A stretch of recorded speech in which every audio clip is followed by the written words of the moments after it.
Howdy guys, Israelite Preparedness here. So just gonna be real quick, hopefully a book review, a couple books. These guys right here by Matthew Bracken. Highly recommend. It's actually a trilogy, alright? So this is the first one, Enemies, Foreign, Domestic Enemies. And then the third one is a blue book, which I do not own.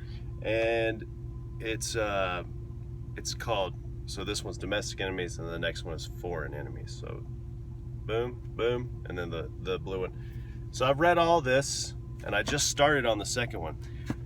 And this is a work of fiction, but man, I just gotta brag on this guy. I don't know, I have no affiliation with anybody. You know, I'm just, you know, some dad, you know, out here in Colorado, and I don't know any of these folks, but this guy, Matthew Bracken, gotta check him out. This book, if you're like me, you're a patriot, you're a shooting enthusiast, you know, with everything going on, you know, you see people kitted up, plated up, and protecting their communities of all races and creeds, and that's the way that it should be. I want every single person, and the whole idea behind America and its founding documents, even though yeah, there were some problems there and everything, but a lot of that was corrected over time, and now it's been perverted, unfortunately. But the whole idea was that you were supposed to be able to own yourself. So now let's not go down the whole slavery issue. A lot of people don't understand that. First of all, it was only like 2 or 4 of the people who actually signed the Declaration of Independence were actually slave owners out of the 50 some odd guys who did it. And they actually, whenever they wrote the Bill of Rights, there was a huge, you can look into this, there was a huge convention about slave owning, and they were really actually upset about it. And so there was actually some guys who at that time owned slaves, and they understood that people owned slaves in America, which is horrible, a horrible thing to do. However, they actually set out a plan. They said within 20 years we want slavery abolished. That was, I think that was whenever they created the whenever they created the Bill of Rights, and I'm sorry, I'm gonna get this date wrong. It's like, I think it was like 1795 or something is when the Bill of Rights was actually added. So just look into that. But obviously, it didn't work out. Obviously, it unfortunately, you know, they didn't meet the 20-year standard. And to say let's do it in 20 years, that sounds kind of crummy too. They should have just gone ahead and done it, right? Well, their reasoning, I mean, because that's people's lives, right? But their reasoning was that okay, well, if we just started a brand new country, we literally just defeated the largest military in the world that the sun never sets on. We just did it. A bunch of rebels. It's like Luke Skywalker and all of the, you know, the rebel fighters taking down the empire. That's what America was. It was a bunch of people banded together, and they said, to hell with you. You don't represent us. You don't understand us. You don't really care about us. You call yourself a sovereign, talking to the king. However, you don't abide by your own laws, and you make us do all these unjust and horrible things that we don't want to do anymore, because that's the whole point, right? And I went off on this huge tangent about slavery, but I thought that it was imperative, because I've heard people literally say, you know, when you bring up the Constitution, this is unfortunate, but I've literally heard people just all of a sudden say, well, why would we want to like go off of those laws and those documents? Those guys were slave owners. No, not the majority. Overwhelmingly were not slave owners. And besides the point, America was the only country to actually abolish slavery. A lot of people don't get that. And just so everybody understands, I actually have black people in my family. Yes, Yes, the same blood flowing through my veins actually flows through some of my family members. Yes, the term used to be mulatto, but someone said that's a derogatory term now. I think that's a beautiful term. I think mulatto, that just like rolls off the tongue. It makes you sound like you're Italian or something. It's beautiful. If I was half and half, if I was half white, half black, I would love to be called mulatto. But I have family members who are half white, half black. I treat them no differently than any of my other family members. It wouldn't matter to me. I don't care if people in my family marry one color or the other. That does not, you could be purple. I don't give a crap. So back to this book. The reason why this is good is because this actually will teach, and the story is invigorating. It is so captivating, and it's man, this guy knows what he's doing. Okay, Matthew Bracken, Enemies, Foreign, Domestic, the first one, it says right here, born in Baltimore, Maryland in 1957, graduated from the University of Virginia and basic underwater demolition / SEAL training in 1979. He's married with 2 children in Florida, etc. Okay, so this guy, because I read this book without knowing that he was a SEAL, all right? And the whole time I'm reading this book, so I know all about ballistics, and I know all about different firearms, and I know about, what's considered cover and what's considered concealment. And I've been studying all this stuff since like 2012. So that's, 8 years of my life that I've been really into even I'm into military surplus stuff. Had a business where I actually was selling military surplus. I'm big into World War I and World War II firearms and just the history of it, and actually understanding what was happening and the whole conflict there. And this guy gets a lot of all that, and he does a fantastic job. Even if you're not like a constitutionalist, if you're not a gun person, this is a fun read. He does an awesome job explaining stuff. And even though it's a work of fiction, there's a lot of factional, is that a word? I'm going to say it's a word. Factional fiction in here. And it's good. It's so good. Like, he does a great job of actually, in a very scary, almost prophetic way, everything that's going on right now with the whole kind of just the whole thing that's happened with the people that were rising up against guns and gun rights, which is so retarded. And now people, like, COVID hit, and people like understood like how important it is actually to own guns. If you look at that, because only you are responsible for you. I'm responsible for me and my family. That's it. And hopefully, if the Most High ever puts me in a situation to where I have to defend innocent bystanders as well, then I'll do so. You know what I mean? And that's the risk and the responsibility I take upon myself to carry a firearm and to protect people, because that's what you should do. You should bear arms, because you never, ever, I love what Pastor Dallas said about this, you never get to pick the day or the time or the day or the hour when evil comes your way. You don't get to choose that. So even if you're out riding a bike, put a fanny pack on, put a gun in it. Me and my wife, we take our bike out all the time, and I have my 2 little boys in the carriage that I pull behind them. I got 2 little innocent, defenseless little boys, and I'm strapped, but it doesn't look like I'm strapped. Here, I'll even show it to you. This. You're a dad when you're cool with wearing a fanny pack. Just something like this, wear something like this, and you can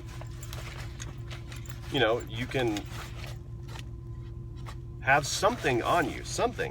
You need to have something on you. Everyone, all colors, all creeds, all ages, and especially the elderly out there. So COVID hit, gun sales went up, understandably so. The George Floyd stuff hit, gun sales have gone up, understandably so, because this has nothing to do with the actual protest. the real protesters. I'm talking about the actual instigators and rioters and people looting and burning down businesses and stuff. Well, okay, if you look at this, if you look statistically, the places that have actually been using show of force, I know places in North Dakota, Idaho, Wyoming, Florida, even certain places in Minneapolis. But the businesses where they use show of force were people kitted up, or just even like grandpa with his shotgun and I saw a grandma with an AK-47 standing in front of their businesses.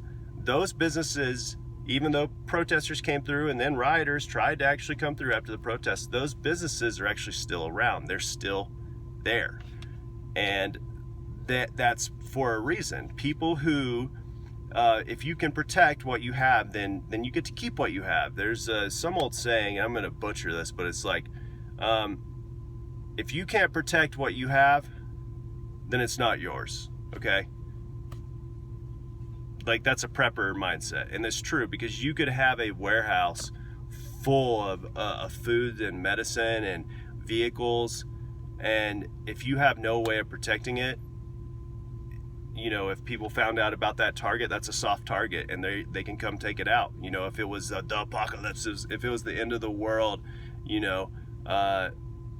if it was Civil War 3.0 or whatever, Civil War 2.0, World War 3.0, if that was happening, you wouldn't be able to keep it. So this book does a great job of explaining the mindset while the story's beautiful, it's invigorating, and it's not just like a hoorah, just men testosterone kind of book. From like looking at this, scary black rifle with a snake around it, oh my goodness. This is just by the way, like a different representation of the Gadsden flag. Obviously the Gadsden flag didn't have an AR-15 in it, but anyways, there is one of the main characters in this book is a female. She's 21. She's actually a Christian. She's a Christian Lebanese. Her family migrated over here, and this girl, her dad owns a gun shop, and I'm not going to go into too much info. I don't want to spoil anything, but she's awesome. She's an absolute badass, young 21-year-old girl in college, and the girl can